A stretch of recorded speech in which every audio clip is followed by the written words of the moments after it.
Welcome to this video about for loops. We are going to cover what are loops in programming and then go into details about for loops and see some examples and exercises using for loops. In the last video about the control flow statements, we saw that the order in which a program is executed can be modified in two different ways. We covered in the last video how we can specify blocks of code that will get executed or not depending on one or more conditions, explaining the if and the switch statements. In this video and in the next one, we are going to focus on the second part, how we can repeat the execution of a block of code a number of times until one or more conditions are met. Statements to repeat a part of the code are called loops. In this course, we will see the for and the while loops. Loops are used to avoid writing the same block of code several times in our programs. They are also useful when you don't know how many times you will need to repeat the part of the code until the code is actually executed. We will cover first the for loop in this video, leaving the while loop for the next video. For loops are used to repeat a block of code until a condition is met.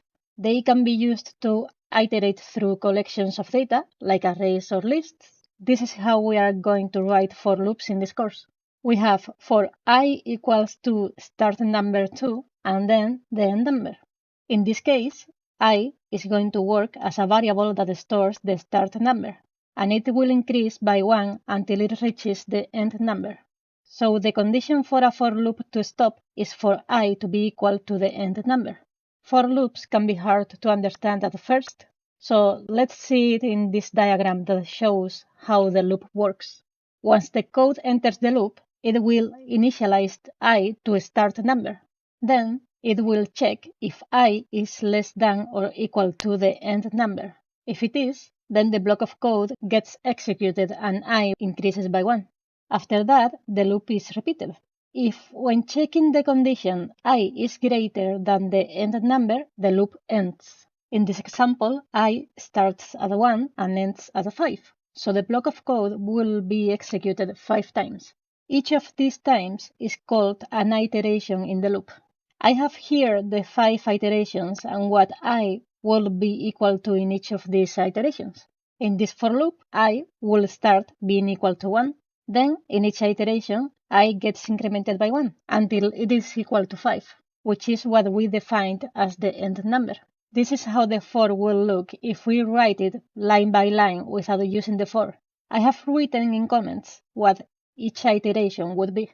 So we can see in the first iteration I is 1, in the second is equal to 2 because it is increasing by 1, and so on. Also we can see how in each iteration the block of code is repeated. Now let's think about it using real examples. Imagine you need to get the name of all these 10 people. You can use a for loop to go through all of them and get their names one by one in order from 1 to 10. So this will be like asking all of them individually their name. In this case, to get all of the names for the 10 people, we would have 10 iterations. In each iteration, we will get one name and it will go in order from 1 to 10. Now let's see an example with the basic for. Here, we are going to start at I equal 1 and finish at 5. For each iteration, we will print I. This loop will print 1, 2, 3, 4, and 5. This is because I is incrementing by 1 in each iteration of the loop, which means its value in the first iteration will be 1, in the second iteration it would be 2, and it would increase until 5. This is another example. We want to get the names of only the people who are in positions 1, 2, and 3 in this image. We can do this by creating a for that starts at 1 and ends at 3, and getting each person's name in each iteration. A more advanced way of using for loops is by defining how much I should increase or decrease in each iteration. Here, we add the words increment or decrement by and specify how much it should increase or decrease by.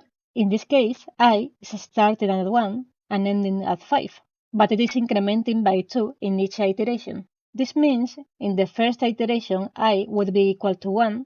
In the second iteration, it will be equal to 3, which is 1 plus 2. And in the last iteration, it would be equal to 5, which is 3 plus 2. Now let's see an example where I is decreasing instead of increasing. Imagine we want to get the 10 names again, but this time starting by the person in the position 10 and going in order until number 1.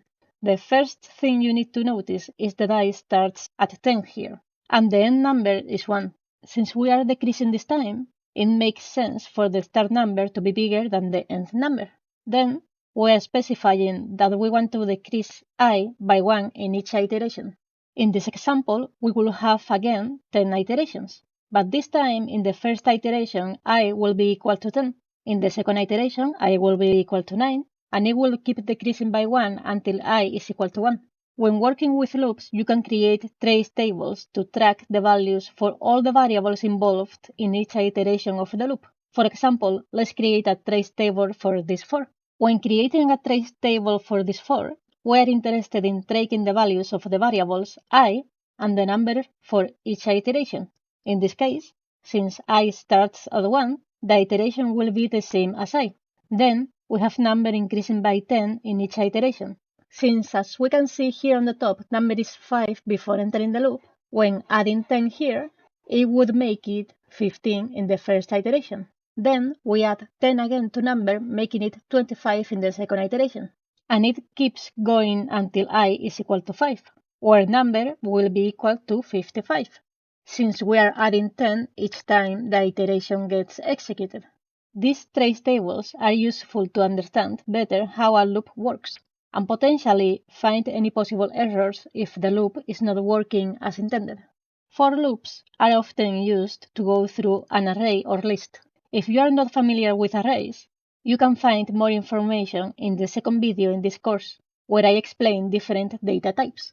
Developers usually don't know how big these arrays are, but the array size can be checked in runtime when the code is being executed. For this course, we will use the name of the array plus size to refer to the size of the arrays. For example, in an array storing names, we can say the size is names size. In this example, we will print the elements of an array individually. In this case, the array is called letters, and it has 4 elements inside, A, B, C, and D. So the size of the array is 4. We represent this by using letters size. The 4 needs to start at index 1 and finish at index 4 to print all the elements in the array. As we explained in the second video in this course, to access elements inside the array, we write the name of the array followed by the index we want to access between brackets. Since I will go from 1 to 4, we will access the elements 1, 2, 3, and 4 and print them, which in the end will show us the letters A, B, C, and D. That's it for the explanations. Let's try now some exercises. In this one, I want you to write a for loop to get the names for the people in the positions 5, 6, and 7. You can use as reference the second example in this video. You can stop here the video to try it out before I explain the solution. To get the names from the people in positions 5, 6, and 7, we can use a for that starts at 5 and ends at 7. This for has 3 iterations. The person number 5 will be iteration 1, the person number 6 will be iteration 2, and finally the person number 7 would be the third and last iteration in our loop. So now let's go for exercise number 2. We have a shopping list with bananas, eggs, burgers, bread, and oranges. I want you to think in which iteration would we find the burgers if we go through the list using a for. You can stop the video here. As burgers are in the third position in this list, we would find them in the third iteration. The first iteration will be bananas, the second eggs, and the third burgers. For exercise number 3, we are going to store the shopping list in an array called shopping list. I want you to write a for loop to go through the shopping list and print out found it at index followed by the index if there are oranges in the shopping list. You can access the elements in the array using their indexes, as we saw previously in this video and in the second video of this course. For example, shopping list 1 would be bananas. You can stop the video here to try the exercise before I explain the solution in the next slide.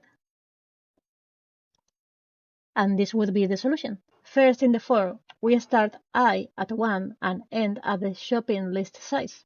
Then we are using an if inside the for to check if the item from the shopping list corresponding to that iteration is equal to oranges. We do this by writing if shopping list I is equal to oranges. We are using I as the index for the array, since I will go from 1 to 5, which means we will be able to access all the elements in the array this way. And we know that I is going from 1 to 5 because, as we have here, it starts at 1 and ends at a shopping list size. So in the first, second, third, and fourth iteration, this if wouldn't be able to find oranges. However, in the last iteration, shopping list I would be equal to oranges, and then our program will print out found it at index 5. That's it for the for loops. I hope everything was clear. Let me know if you have any questions in the comments. Also, feel free to let me know if this video was useful in any way.